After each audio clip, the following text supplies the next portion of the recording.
Welcome to the Quiet Mirror, a calm corner of the internet where we talk about the feelings most people keep to themselves. Before we begin, I want you to take a slow, deep breath. Let the noise of the modern world fall away. Close your eyes for a moment and travel back in time. It is the 1990s.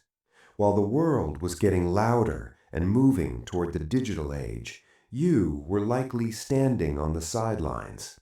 You weren't shy, and you weren't broken. You were just watching. Think back to that feeling of being a child who found more comfort in the pages of a book or simply watching rain on a window than in the chaotic noise of a crowded playground. If you were born between 1976 and 1985 and you were that quiet child, this video is here to tell you why you still feel like an outsider today.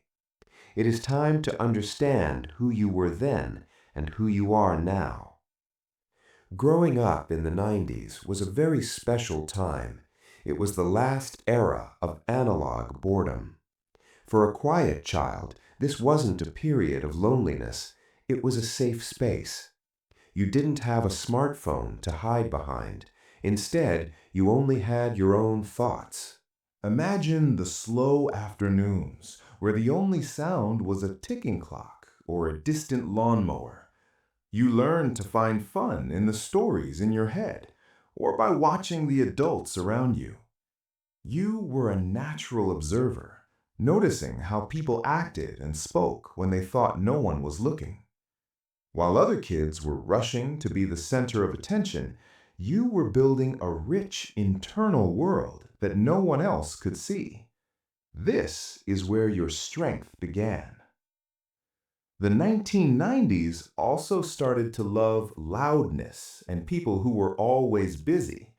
If you didn't fit that mold, you might have been labeled as the ignored child.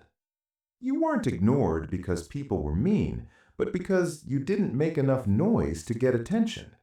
You were the easy child. Because you didn't cause trouble, people often thought you didn't have needs. But the truth is, your needs were just deeper. You learned to process your hunger, your sadness, and your excitement all by yourself. When you are the quiet one in a loud world, you start to believe that your own mind is the only place you are truly safe. This is a belief you likely still carry with you as an adult. As an adult, this childhood training shows up in ways that others find strange. You might feel like you are always acting in a way that doesn't fit who you really are. You are performing the social version of yourself, but your true self is still that quiet child watching from the window. Think about how you handle celebrations. For example, do you treat your birthday like just a normal day? It isn't because you're sad, it's because your childhood taught you that you don't need a crowd to feel important. You learned how to be your own witness. You don't need the spotlight because you learned long ago how to glow in the dark.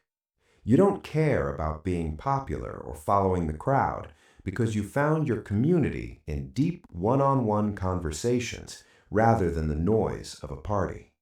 Many people see your quietness as a weakness, but they are wrong. It is a survival skill you learned as a child. You noticed things others missed. You felt the shifts in a room before anyone said a word. You learned that the most interesting things happen in the silence. You are the bridge between two worlds, the analog past and the digital present. You know how to find peace when the world is too loud because you have a home inside your own mind. Being quiet was never a mistake. It was your training for a world that would eventually become far too loud. Thank you for spending these quiet minutes with us at the Quiet Mirror. If this journey back to the 90s helped you feel a little less alone in your silence, we invite you to stay with us. You are not broken. You are simply one of the few who still knows how to listen. Until next time, stay calm and stay you.